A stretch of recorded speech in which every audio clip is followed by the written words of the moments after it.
100 बहुओं का ससुराल। सुशीला अपनी बेटे कुणाल के लिए बहुत ही चुनकर बहू लेकर आती है। सुशीला की बहू नीलम बड़ी गुणी और सुंदर है। वो जॉब भी करती है और घर भी अच्छे से संभालती है। सुशीला अपनी बहू को बहुत प्यार करती है। नीलम को कभी भी ये एहसास नहीं होता कि वो अपने मायके में नहीं बल्कि ससुराल में है। नीलम, ए नीलम बहू, कहाँ हो? जल्दी आओ और मेरा सामान उठाने में थोड़ी मदद कर दो बेटा। अरे माँ जी, आप ये इतनी सारी शॉपिंग कहाँ से करके आ रही हैं? आप तो बस घर के 1-2 सामान लेने गई थी ना? अरे गई तो थी, पर वहाँ मुझे एक नई दुकान दिख गई और मैंने सोचा क्यों ना थोड़ी शॉपिंग ही कर लूँ। लाइए, पहले ये सब ठेले आप मुझे दीजिए और आराम से बैठिए। आज तो बहुत थकी मैं, बाहर बहुत ही गर्मी थी। अच्छा माँ जी, दिखाइए तो सही आप क्या लेकर आई हैं। ये देख, ये नीला सूट मैं अपने लिए लाई हूँ और ये गुलाबी तेरे लिए, और ये 2 टी-शर्ट मैं कुणाल के लिए लेकर आई हूँ। वाह माँ जी, ये तो बहुत ही सुंदर है। थैंक यू माँ जी, आप बहुत अच्छी हो। सास और बहू अपने गप्पे मार रहे थे, तभी उनकी काम वाली लक्ष्मी बर्तन धोकर जाने लगती है। जाते जाते वो भी वहाँ खड़े होकर कपड़े देखने लगती है। कपड़े तो सच में बहुत ही सुंदर है मालकिन, आपकी पसंद का ना कोई जवाब नहीं। अरे ऐसा भी कुछ नहीं है। अच्छा तू जरा मुड़कर तो दिखा। क्या हुआ मालकिन? अरे ये देख, तेरा सारा सूट फट रहा है। ऐसे फटे कपड़े पहनकर तू घर घर जाती है, कोई अच्छा लगता है क्या? परसों ही तुझे मैंने तनख्वाह भी दी थी, आपने लिए कपड़े क्यों नहीं लिए? अरे मालकिन, आपको तो पता ही है मेरा आदमी कैसा है, तनख्वाह देखी नहीं कि सब छीन लेता है। एक काम कर, तू ये सूट रख ले और अब दोबारा ये फटा सूट मत पहनना। और हाँ, ये कुछ पैसे, इन पैसों को अपने आदमी से छुपा कर रखियो, ये तेरे काम आएंगे, समझी? अरे नहीं मालकिन, ये इतना महंगा सूट और ये तो आप अपने लिए लाई हो ना, और ये इतने सारे पैसे मैं नहीं ले सकती। हाँ माँ जी, ये तो आप अपने लिए लाई हो ना, और आपने तनख्वाह दे तो दी थी ना। अरे बहू कोई बात नहीं, मैं दूसरा ले आऊँगी। अरे मालकिन, अरे अब बस कर, तू भी तो मेरी बहू जैसी है, मेरी नीलम जैसी। लक्ष्मी पैसे और सूट लेकर चली जाती है। नीलम को ये बात बिल्कुल अच्छी नहीं लगती कि उसकी सास ने इतना महंगा सूट इतने झट से लक्ष्मी को दे दिया, पर वो बिना बोले वहाँ से चली जाती है। अगले दिन कुणाल और पिंकी को ऑफिस के लिए जल्दी निकलना था, इसलिए कुणाल अपनी माँ को पैसों से भरा एक लिफाफा पकड़ाता है और बैंक में जमा करने को कहता है। सुशीला वो लिफाफा बैग में डालकर बैंक के लिए निकल पड़ती है। रास्ते में सुशीला को अपनी पुरानी पड़ोसन की बहू मिल जाती है। अरे पिंकी, तू यहाँ कैसे? माँ जी, बस यहाँ किसी काम से आई थी। अच्छा, आजकल तुम लोग कहाँ रह रहे हो? यहाँ से जब से गए हो तब से आज तक तुम्हारी सास से तो मिलना ही नहीं हुआ। माँ जी, उनका तो अभी 2 महीने पहले ही ऑपरेशन हुआ है। उनकी किडनी में इन्फेक्शन हो गया था, तो डॉक्टर ने बोला कि ट्रांसप्लांट ही करना पड़ेगा। हे भगवान, मुझे तो यकीन नहीं हो रहा। माँ जी, हमारा तो घर भी बिक गया और इन सब भाग दौड़ में मेरी नौकरी भी चली गई। अब तो यहीं पास में एक छोटे से कमरे में किराए पर रहती हूँ। बहुत परेशान हो गई हूँ माँ जी। मम्मा देखो, उस लड़की के पास कितनी अच्छी साइकिल है, मुझे भी ऐसी साइकिल चाहिए मम्मा। नहीं बेटा, वो साइकिल बहुत महंगी है, हम नहीं ले सकते। चलो जाओ, तुम बच्चों के साथ जाकर खेलो बेटा। सुशीला बड़ी भावुक हो जाती है। उस बच्ची को ऐसे एक साइकिल के लिए रोते देख उसे बड़ा दुख होता है। वो जल्दी से अपना पर्स खोलती है और उसमें से सारे पैसे निकालकर पिंकी के हाथ में रख देती है। माँ जी, आप ये क्या कर रही हो? अरे अब कुछ मत बोल, बस चुपचाप ये रख ले और मेरी अपनी बेटी को साइकिल दिला देना, और बाकी पैसे तुम्हारे काम में आएंगे। पर माँ जी, मैं ये कैसे ले सकती हूँ? अरे क्यों नहीं ले सकती? तू मुझे माँ जी बोलती है ना, फिर तू भी तो मेरी बहू जैसी हुई। आप बहुत अच्छी है माँ जी, मेरी सासू माँ आपकी ऐसे ही तारीफ नहीं करती। सुशीला को पिंकी की मदद करके बड़ा अच्छा लगता है। वो खुशी खुशी घर आती है। अरे माँ जी, आपको इतनी देर कैसे होगी? आपने बैंक में पैसे जमा तो करवा दिए ना? पैसे? बहू तुझे पता है, मुझे आज ना मधु की बहू पिंकी मिल गई थी रास्ते में। मुझे तो सुनकर बड़ा ही धक्का लगा। बेचारों का घर भी बिक गया और बेटे की नौकरी भी चली गई, यहीं कहीं किराए पर रह रहे हैं। हे भगवान, ये तो बहुत बुरा हुआ। आपको उनको देखने जाना चाहिए। हाँ, मैं 2-3 दिन में ज़रूर होकर आऊँगी। अच्छा माँ जी, वो बैंक की स्लिप दे दीजिए ना, मैं अलमारी में रख दूँ। मैं बैंक तो जा नहीं पाई बहू। ओह अच्छा, वो पिंकी मिल गई थी इसलिए। कोई बात नहीं, अब कल मैं ही पैसे जमा कराऊंगी। वैसे भी कल मेरी छुट्टी है, पैसे दे दीजिए। अरे बहू, वो ना पिंकी की बेटी एक साइकिल के लिए रो रही थी और पिंकी की हालत भी बड़ी बुरी हो रही थी, तो मुझसे देखा नहीं गया। तो आपने क्या किया माँ जी? मैंने वो सारे पैसे पिंकी को दे दिया। ये सुनकर नीलम वहीं खड़ी हो जाती है। उसे तो एक बार को यकीन ही नहीं होता। उसकी हालत देखने वाली होती है। अरे क्या हुआ बहू, ऐसे चौंक कर क्यों खड़ी हो गई? मैंने उसकी मदद करके एक अच्छा काम ही तो किया है। माँ जी, वो एक बहुत बड़ी रकम थी जो हम अपने नए घर के लिए जमा कर रहे थे। आपने ऐसा क्यों किया माँ जी? मदद के नाम पर आप उसे साइकिल दिला देती, पर इतने सारे पैसे दे दिए। अरे वो भी तो मेरी बहू जैसी है ना। मैं क्या बोलूँ अब ये शाम को आएंगे, पता नहीं क्या कहेंगे। रात को जब कुणाल खाना खाकर सोने की तैयारी में होता है तो नीलम गुस्से में उसके पास जाती है। भूल जाओ कि हम नया बड़ा घर ले पाएंगे कभी भी। अरे ऐसे क्यों बोल रही हो नीलम? हम नया बड़ा घर ज़रूर लेंगे। कैसे लेंगे? फ्री में मिल जाएगा क्या? अरे फ्री में क्यों मिलेगा? हम हर महीने पैसे बचाकर बैंक में जमा तो करवाते हैं, उनसे लेंगे। वो पैसे बैंक तक पहुंचेंगे तब ना। अरे क्या हुआ, तुम ऐसे बात क्यों कर रही हो? अगर तुम्हारी माँ पूरी दुनिया को ऐसे ही पैसे लुटाती रही ना, तो ऐसा ना हो कि हमारा यह छोटा सा घर भी बिक जाए और हम सड़क पर आ जाएं। अब किसको दे दिए पैसे उन्होंने?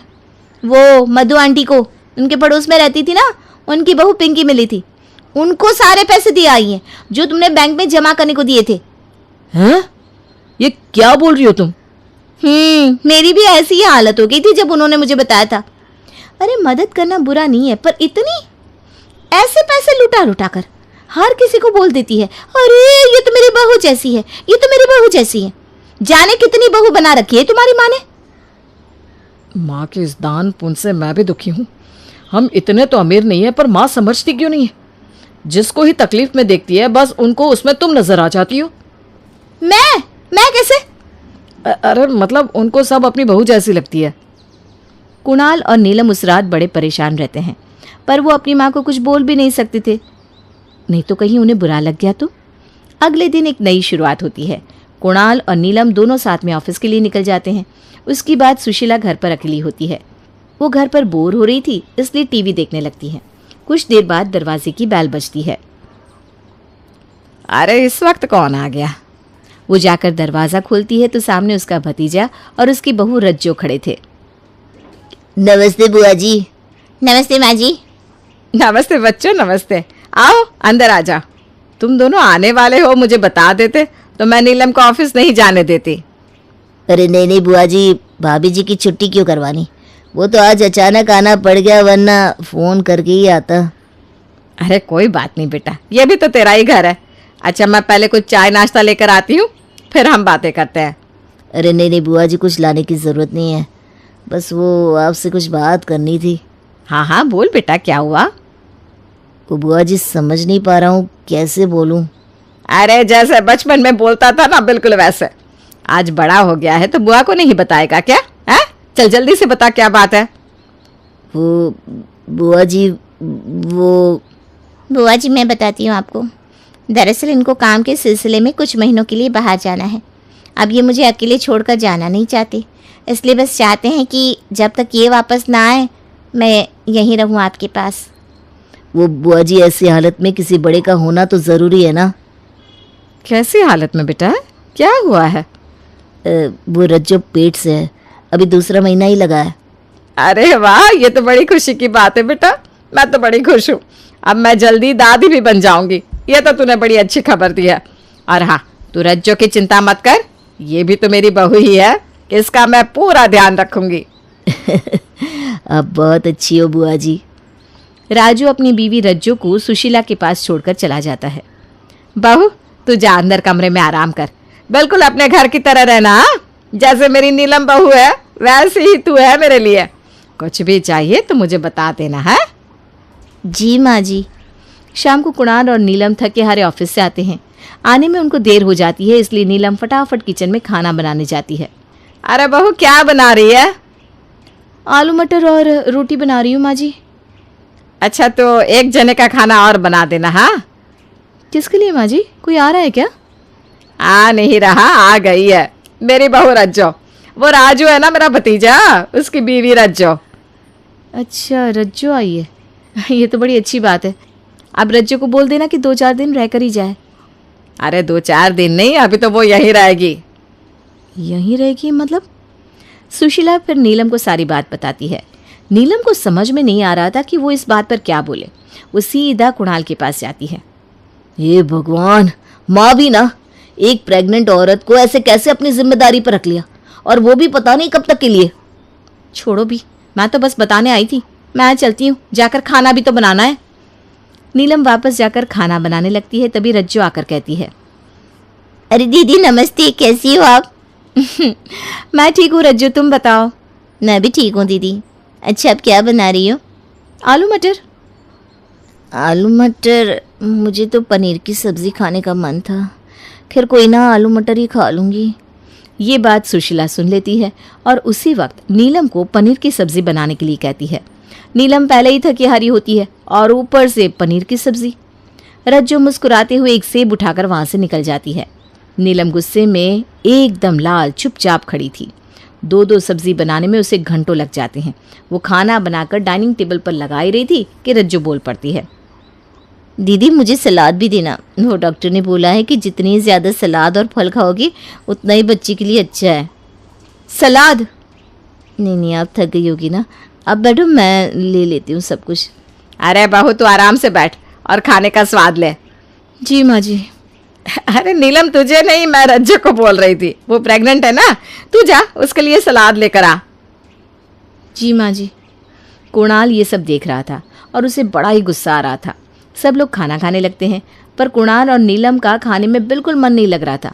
उनको रज्जो की हरकतें बिल्कुल सही नहीं लग रही थी। पर सुशीला जी को कुछ दिखे तब ना। वो रज्जो को कोई काम नहीं करने देती और उसके ऊपर ढेरों पैसे उड़ाती रहती। काफ़ी दिन निकल जाते हैं। कुणाल और नीलम अपने सामने सुशीला को पैसे लुटाते चुपचाप देखते रहते हैं। एक दिन कुणाल ठान लेता है कि वो अपनी माँ से इस बारे में बात करेगा, पर वो जैसे ही उनको समझाता है सुशीला जी रोने लगती है। मैं तो बस एक अच्छा काम कर रही थी बेटा, अगर तुझे पसंद नहीं है तो मैं उसे आज ही बोल देती हूँ। माँ ऐसी बात नहीं है, अब समझो ना। वो अब क्यों नहीं देख पा रही हो माँ? आप रहने दो प्लीज़, माँ जी को कुछ मत बोलो। माँ जी कुछ गलत नहीं कर रही है। आप चलो अभी अपने कमरे में चलकर आराम करो। नीलम कुणाल को अपने कमरे में ले जाती है। कुणाल को ये बात समझ में नहीं आती कि नीलम ने माँ जी को समझाने क्यों नहीं दिया। माँ जी को कुछ भी बोलने का कोई फ़ायदा नहीं है। जब तक वो अपनी आंखों से देख नहीं लेगी उनको यकीन नहीं होगा, और ये काम मैं करूँगी। अब बस आप देखते जाओ। अगले ही दिन नीलम की छुट्टी होती है और वो घर पर ही रहकर रज्जो पर नज़र रखती है। नीलम और सुशीला बाहर सोफे पर बैठे थे, तभी वहाँ रज्जो आती है। माँ जी मैं डॉक्टर के पास जा रही थी। मैंने इनको फ़ोन किया था कि पैसे भेज दी, पर फ़ोन लगा ही नहीं। अरे मैं देती हूँ ना पैसे, बता कितने चाहिए? जी बस 10,000। 10,000? मैं इनसे वापस करवा दूंगी दीदी। अरे नहीं नहीं रज्जो, तुम्हें जितने पैसे चाहिए तुम रख सकती हो। रज्जो पैसे लेकर मुस्कुराती हुई वहाँ से डॉक्टर के पास चली जाती है। नीलम अपनी सासू माँ के पास बैठी थोड़ी देर बातें करती है, फिर बातों ही बातों में बोल देती है, बेचारी रज्जो यहाँ कितनी अकेली है ना। देखो ना डॉक्टर के पास भी अकेले जाना पड़ता है। अरे मैं तो उससे कहती हूँ कि मुझे ले जाया कर, पर वो मना कर देती है। क्योंकि वो नहीं चाहती ना कि आप परेशान हो। पर आपको जाना चाहिए माँ जी, इतनी बड़ी जिम्मेदारी ली है आपने, तो ऐसी लापरवाही ठीक नहीं है। क्या पता अंदर अंदर उसे कोई तकलीफ हो। अरे ये तो मैंने सोचा ही नहीं बहू, मैं अब अगली बार से उसके साथ ज़रूर जाऊंगी। अरे माँ जी अगली बार क्यों, अभी चलते हैं ना, मेरी भी छुट्टी है, मैं भी आपके साथ चलती हूँ। वहाँ से हम रज्जू को कुछ अच्छा सा खिलाने ले चलेंगे और वो हमें वहाँ अचानक ऐसे डॉक्टर के पास देखेगी तो कितनी खुश हो जाएगी ना। हाँ बहू ये तो बहुत अच्छा आइडिया है, चल चल जल्दी चलते हैं। नीलम और सुशीला रज्जू के पीछे पीछे निकल पड़ते हैं। वो सीधा डॉक्टर के पास जाते हैं, पर वहाँ जाकर उनको एक नई कहानी सुनने मिलती है। रज्जू? कौन रज्जू? मेरे पास कोई रज्जू नाम की प्रेग्नेंट लेडी नहीं आती मैम, आप किसी दूसरे क्लिनिक में आ गई हो।